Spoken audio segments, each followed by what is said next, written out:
गीता का संदर्भ हूँ मैं, रामायण का अर्थ हूँ मैं, जब जब हुई पराकाष्ठा परिवर्तन का गर्भ हूँ मैं। स्विकार से निर्विकार का सार्थक सफर हूँ मैं, पुरुषार्थ तुम्हारे करे भरतना, पंचतत्व का वो सार हूँ मैं। विकल मन मयूरा मेरा, भाद्रपद की बौछार हूँ मैं, शिव का हूँ तांडव मैं, सती का साक्षात्कार हूँ मैं, सर्जन का सचेत प्रमाण हूँ, प्रलय का हाहाकार भी हूँ मैं, लक्ष्य में लक्षित बाण हूँ मैं, मन के मंथन का आधार हूँ मैं, प्रेम पिपासा की तुम जानो, कर्तव्य पथ पर पुष्प निर्विकार हूँ मैं। प्रकृति बदलाव का सबसे सुंदर उदाहरण है। यह ब्रह्मांड भी, यह पृथ्वी भी परिवर्तन से अछूती नहीं है। आदि मानव काल से लेकर के आधुनिक काल तक का यह सफर, मोहनजोदड़ो से लेकर के कोरोना काल तक का यह सफर, प्रकृति परिवर्तन का सबसे बड़ा ध्वज लेकर के आगे बढ़ रही है।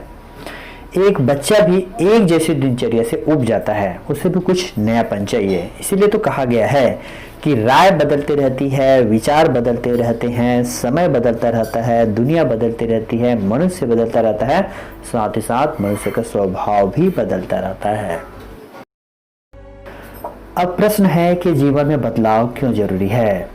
एक नए जीवन की उत्पत्ति अर्थात जन्म ही स्वयं एक सबसे बड़ा परिवर्तन है। हालांकि जन्म हमारे वश में नहीं है, किंतु बचपन के बाद उम्र की अगली पीढ़ी चढ़ते ही जीवन परिवर्तन की आवश्यकता को समझना बहुत जरूरी है, वरना जड़ता व मूर्खता पतन के गर्त की ओर हमें उन्मुख करने लगती है। अतः उन्हें त्याग कर ज्ञान और प्रस्थान का मार्ग अपनाना चाहिए।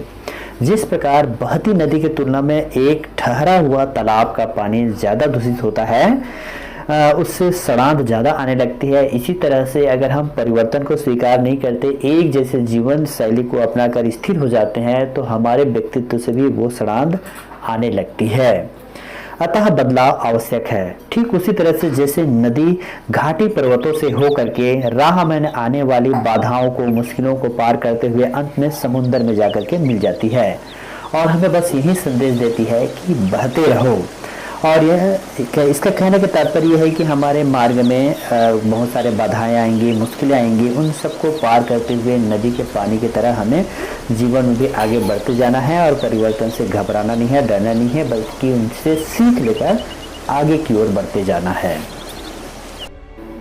इसे हम कुछ उदाहरणों के माध्यम से समझते हैं। सन 1998 में कोडेक कंपनी में लगभग 1,70,000 कर्मचारी काम करते थे। वो दुनिया का 85% फोटो पेपर बेचते थे, लेकिन चंद सालों में ही डिजिटल फोटोग्राफी ने उनको बाजार से बाहर कर दिया।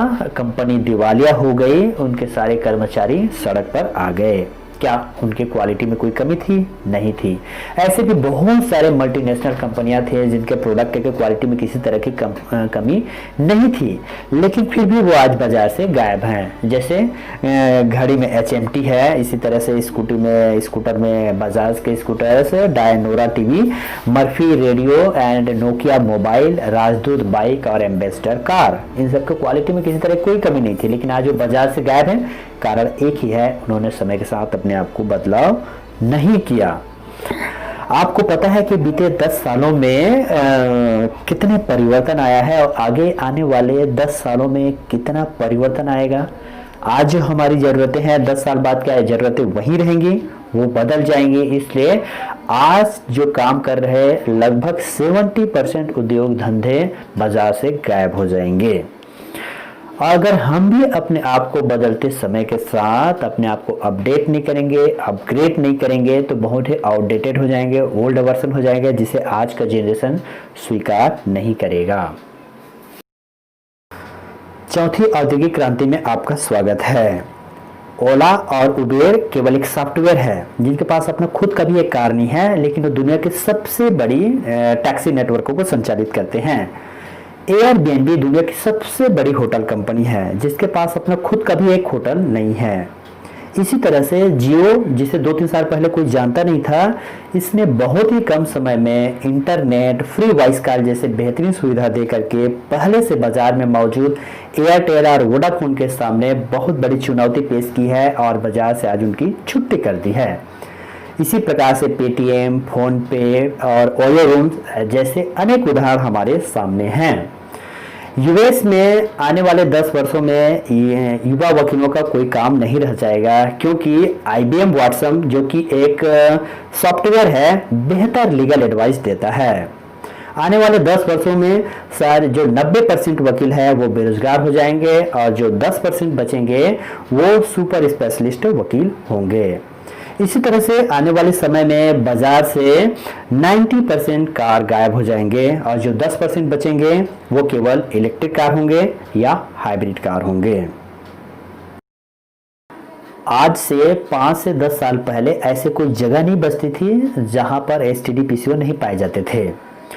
फिर जेब में मोबाइल आ गया तो सारे पीसीओ बंद हो गए। पीसीओ वालों ने मोबाइल रिचार्ज बेचना शुरू कर दिया। अब यह रिचार्ज ऑनलाइन होने लगा है।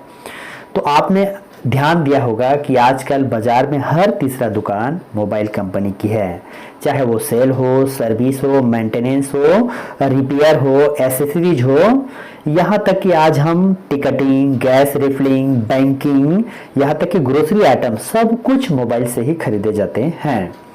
करेंसी नोट की जगह भी प्लास्टिक मनी ने ले लिया है। सब कुछ डिजिटल हो गया है। दुनिया बहुत तेजी से बदल रही है। यदि हम अपने नाक खुला नहीं रखेंगे तो बहुत जल्दी हम पीछे रह जाएंगे। अतः समय के साथ बदलने की तैयारी कर लीजिए, चाहे व्यापार हो या अपना स्वभाव हो। Time to time update and upgrade.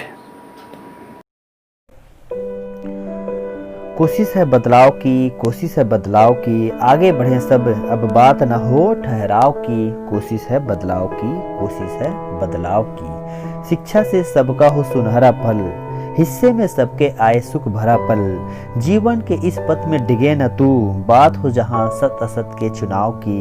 कोशिश है बदलाव की, कोशिश है बदलाव की।